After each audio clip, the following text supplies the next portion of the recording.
অবৈধ বালু উত্তোলন চলবে না, চলবে না। কোন অধিকারের ঘোষণা, কোন অধিকারের ঘোষণা চলবে না। আমাদের আজকের এই দাবি ভোলা জেলার সকল ভোলাবাসীর দাবি, এই দাবি সাধারণ জনগণের দাবি। আমাদের দাবি, আমাদের এই ভোলা অবকাঠামো রক্ষার জন্য অনতিবিলম্বে ভোলার এই অবৈধ বালু উত্তোলন বন্ধ করার জন্য আমরা প্রশাসনের কাছে দাবি জানাচ্ছি। অবৈধভাবে দুর্বৃত্তরা বালু উত্তোলন করতেছে, যার জন্য মানুষের এখন ঘরবাড়ি বিলীন হওয়ার পথে। আপনারা ইতিমধ্যে জানেন যে সব দিকে এমনভাবে ঘরবাড়ি বিলীন হচ্ছে, নদী ভাঙন হচ্ছে, যার জন্য আমাদের ভোলা জেলাটা হুমকির মধ্যে দিয়ে যাচ্ছে। নদীগুলোতে অবৈধভাবে বালু উত্তোলন করা হচ্ছে। আমরা চাচ্ছি, কারণ বালু উত্তোলন করলে আমাদের ভোলা চারদিকে নদী, সেক্ষেত্রে আমরা ভোলাবাসীর জন্য একটা হুমকি স্বরূপ। আমরা চাচ্ছি অবিলম্বে এই অবৈধভাবে বালু উত্তোলন বন্ধ হোক। আমরা ভোলাবাসী অন্তত নদী ভাঙন রোধ থেকে মুক্তি পেতে চাচ্ছি।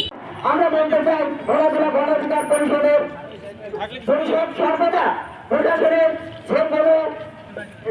যেগুলো ভালো কাজের সাথে প্রশাসন থাকবে। অর্থাৎ আমরা বলতে চাই ভোলাতে যে সকল বালু উত্তোলনকারীরা চাঁদাবাজি করতেছে, অর্থাৎ বালু উত্তোলনের মধ্যে দিয়ে ভোলাকে হুমকির মাঠে থেকে সরকারভাবে তাদেরকে সহযোগিতা করবে, বালু উত্তোলনকারীদের বালু উত্তোলন বন্ধ করবে এবং তাদের বিচার সুনিশ্চিত করবে। আমরা আজকে এখানে ভোলাবাসীর প্রাণের দাবি নিয়ে একটা মানববন্ধনের আয়োজন করছি ভোলা জেলা গণ অধিকারের পক্ষ থেকে।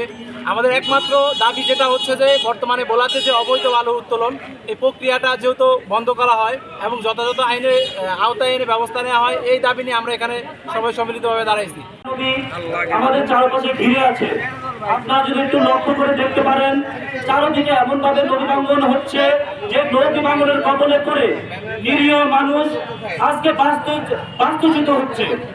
কিন্তু আমাদের কিছু কুচক্র মহল 15 বছর আমাদের এই অবৈধভাবে বালু উত্তোলন বন্ধ করেনি, কিন্তু আজ যখন আমরা 5ই আগস্ট ফ্যাসিস্ট সরকারকে বিতাড়িত করতে সক্ষম হয়েছি, আজকে আবার আরেকটা কুচক্র মহল আজকে আবার এসে তাদের জায়গা দখল করে নিয়েছে।